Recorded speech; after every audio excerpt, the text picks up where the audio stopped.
My name is Erin E. Connor, and I'm a financial aid counselor at Fresno State. And today we're going to be talking about funding your future. What is financial aid? Financial aid is money that is available to help with the cost of attending post-secondary education. But what is post-secondary education? It is simply education that takes place after high school. Post-secondary education can include community college, four-year universities and colleges, and trade schools. What kind of financial aid is available? There's federal aid, state aid, school-specific aid, school-specific scholarships, and private and/or national scholarships.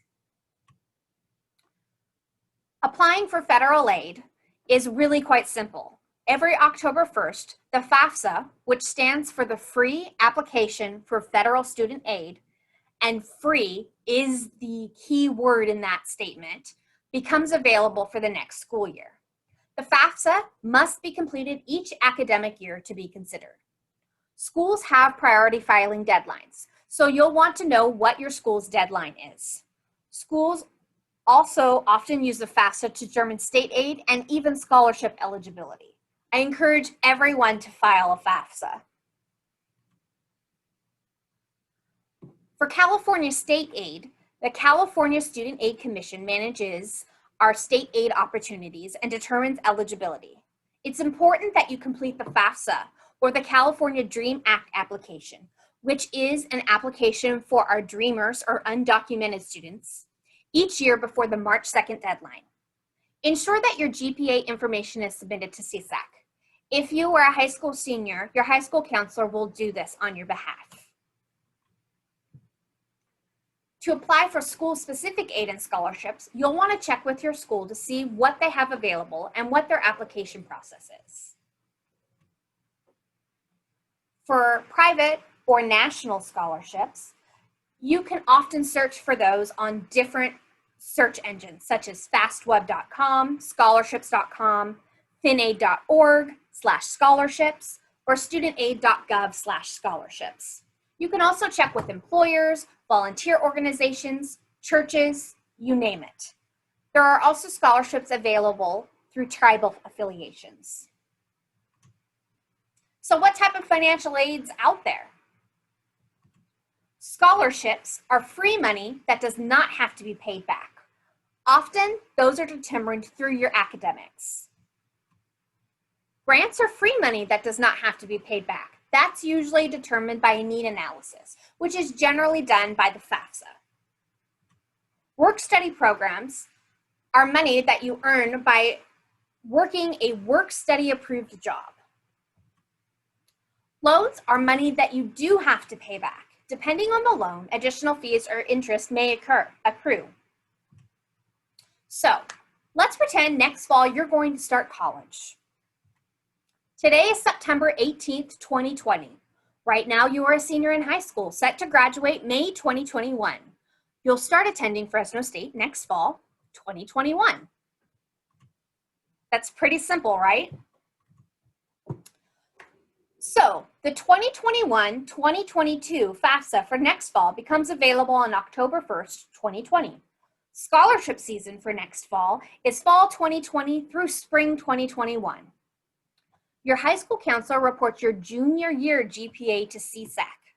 Remember, California's priority deadline is March 2nd, 2021 for completing your FAFSA or DREAM Act application. That is to be considered for state grants.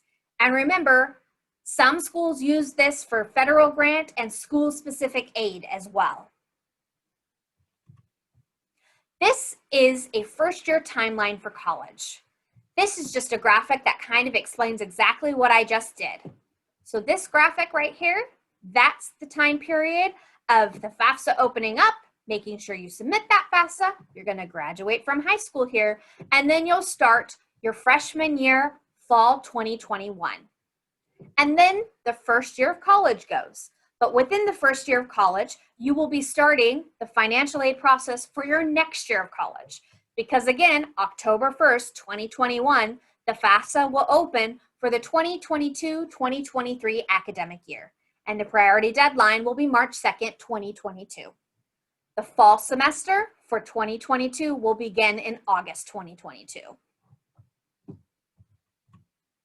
So what can you do now? In 10th grade, it's really important that you do well in school. Your GPA is an important factor in getting into college, and it can play a part in your scholarship eligibility.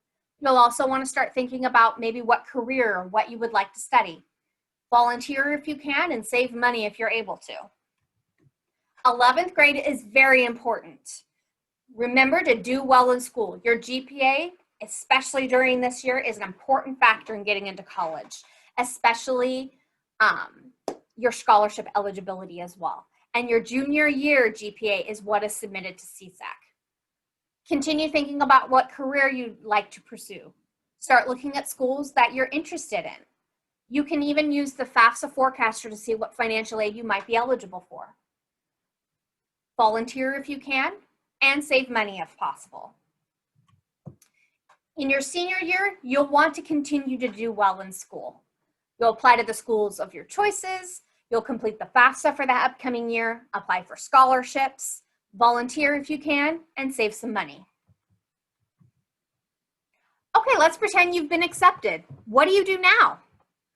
Look at the costs associated with your program, and don't forget to think about books and housing. Compare your financial aid package with the costs and figure out what you'll need to pay out of pocket. Is it doable for you to attend this program? So let's just think of an example for in-state.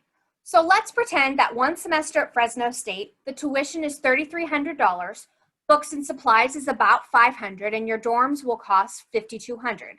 So that's an estimated cost of $9,000 for a semester at Fresno State. But let's look at one semester of financial aid. Let's say you're getting a Pell Grant, scholarship, and student loan. That aid is $7,250. So if you subtract the aid you're receiving from your cost, it gives you your out-of-pocket expense. So if you were to do that, you would be looking at an out-of-pocket expense of about $1,750. Let's look at an out-of-state example. Let's say at Boise State, one semester, tuition is $12,000, books and supplies is about $500, and your dorms are $6,000. Your estimated cost is $18,500. Well, let's look at your financial aid.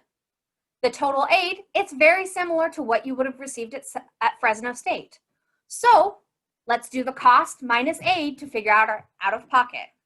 Looking at that, it costs quite a bit more for you to go out of state at $11,250 for your out-of-pocket expenses.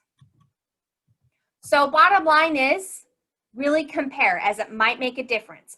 And remember, the figures I used in this are just examples. Another thing to consider is your time frame and how many units to take per semester. Remember that most bachelor's degrees require about 120 units to complete. So if you were to take 6 units a semester, and let's say your tuition is $2,000 a semester, it would take 20 semesters to complete, and your approximate cost of the program would be $40,000. Remember that this does not include any financial aid. Then let's say you're taking 12 units a semester. Well, the tuition for that, let's say it's $3,300, and it takes 10 semesters to complete the program. So you're looking at a cost of about $33,000 for the overall program. That would be a savings of $7,000 in this scenario. Then let's think about maybe increasing that full-time status to 15 units a semester. The tuition would be the same, but you would finish in 8 semesters as opposed to 10 semesters. And because you're going fewer terms, your costs of the program would be less. So looking at taking 15 units a semester, you could save quite a bit of money. So takeaways from this. Remember to file your FAFSA every year. The earlier the better. Apply for scholarships each year. Do well in school. Try to plan ahead. What do you want to study? Where do you want to study? What are the costs of that program? Once you're admitted, remember to monitor your student email and portal for financial aid updates and requests. And remember, you'll anticipate about being a year ahead in regard to financial aid. Thank you so much for joining us for this session, and I hope you have great luck in attending a college of your choice.